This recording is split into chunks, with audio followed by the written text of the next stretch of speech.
இன்று ஞாயிறு. என் பெயர் ஆதவன். ஒவ்வொரு ஞாயிறும் எனக்கு சொந்தமான நாள். எத்தனையோ ஞாயிறுகளை கடந்து விட்டேன். ஆனால் இன்றைய ஞாயிறு இப்படி இன்பமாக கிடைக்கும் என்று நான் எதிர்பார்க்கவே இல்லை.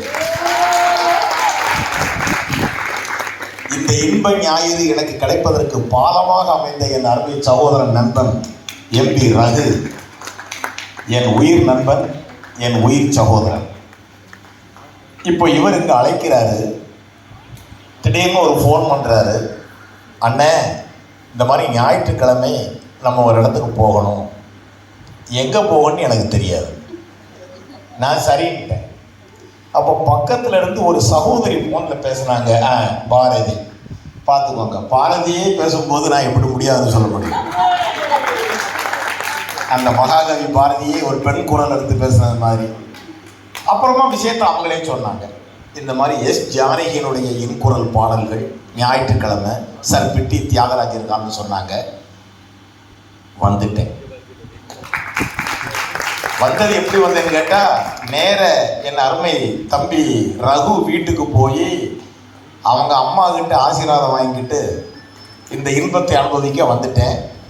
வந்த உடனே உள்ள பார்க்குறேன், இந்த ஒரு ஐயாவும் அந்த பெண்ணும் அவ்வளவு உணர்ச்சிகரமாக அதை பாடிக்கிட்டு இருக்காங்க. அவ்வளவு இன்பமாக அதை உணர்ந்து பாடிக்கிட்டு இருக்காங்க. அப்புறம் இது ரொம்ப பேச வேண்டிய நேரம் இல்லை, இது பாடலை கேட்க வேண்டிய நேரம். அதனால ஒரு விஷயத்தை மட்டும் சொல்லிட்டு நாடு இறங்கி உங்க கூட பாட்டு கேட்கறதுக்கு தான் வந்திருக்கேன், பேச வரல. நான் உங்களை ஆசீர்வாதம் பண்ண வரல, உங்க எல்லாருடைய ஆசீர்வாதத்தையும் வாங்க வந்திருக்கேன். இப்போ எஸ் ஜானகி அப்படின்னு அவங்க பேரால ஒரு விழா திருவிழா நடக்குது. உலகத்திலேயே மிகச்சிறந்த இசைக்கருவி எது தெரியுமா? உலகத்திலேயே மிகச்சிறந்த இசைக்கருவி அது ஒன்றுதான் இசைக்கருவி. மற்றதெல்லாம் அதோடைய ஜெராக்ஸ் மாடல் தான். நாதஸ்வரம். நாதஸ்வரம் ஒன்றுதான் நாதத்திற்காக பிறந்த இசைக்கருவி. அது இந்த உந்தி கமலம்னு சொல்லுவாங்க. இங்கிருந்து இசை பிறப்படுத்து நமக்கு வெளிக்காட்டுகின்ற சக்தி நாதஸ்வரத்தை தவிர வேற எந்த கருவிக்கும் கிடையாது. எந்த கருவிக்கும் கிடையாது. நாதஸ்வரத்தை ஒரு தமிழன் தவிர வேற எவரும் கையாள முடியாது. கையாளுக்கு ட்ரை பண்ணலாம். அதனாலதான் அது தமிழ் கருவி. இந்த நாதஸ்வரத்தினுடைய இனிமையை அளக்க வேண்டும் என்றால் அங்கே எஸ் ஜானகியின் குரல் வேண்டும். ஒரு எஸ் ஜானகியினுடைய குரலின் இனிமையை அளக்க வேண்டும் என்றால் அங்கே ஒரு நாதஸ்வரம் வேண்டும். நாதஸ்வரமும் எஸ் ஜானகியினுடைய குரலும் திருக்குறளில் முதல் 2 அடிகளை போன்றது.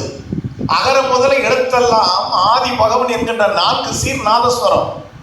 அதை தாங்கி நிற்கும் அகர முதல எழுத்தெல்லாம் ஆதி பகவன் முதற்றே உலகு சொல்லக்கூடிய அதை தாங்கி நிற்பது எஸ் ஜானகியின் குரல். எப்படி திருக்குறளில் 2 அடிகளை பிரிக்க முடியாதோ, நாதஸ்வரத்தினுடைய இனிமையையும் எஸ் ஜானகியினுடைய குரல் இனிமையும் பிரிக்க முடியாது. இதை உணர்ந்ததால் தான் கொஞ்சம் சலங்கையில் சிங்கார வேலனை தேவா பாடலே பிறந்தது. அதனால அப்படிப்பட்ட முக்கியத்துவம் வாய்ந்த மேடை என்பதால் தயவு செய்து அனைவரும் அமைதியாக அமர்ந்து, இந்த விழாவினுடைய வெற்றி என்பதே எங்க இருக்கிறது தெரியுமா?